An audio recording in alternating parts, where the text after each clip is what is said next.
கொம்பன் கொம்பன் ரொம்ப கோமா இருப்பா உள்ளே காய்ப்பா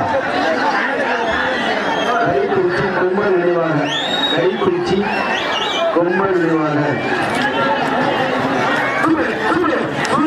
வாழமரத்தை கொடுத்தது வாழமரத்தை கொடுத்தது கொடுத்தது வாழமரத்தை பள்ளி கொடுத்தது வாழமரத்தை கொடுத்தது நெருங்கிப்படி நெருங்கிப்படி அருமையா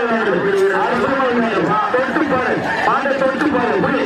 புடி காலையா காலையா காலையா காலையா திமுறா திமுறா சூப்பர் மாடு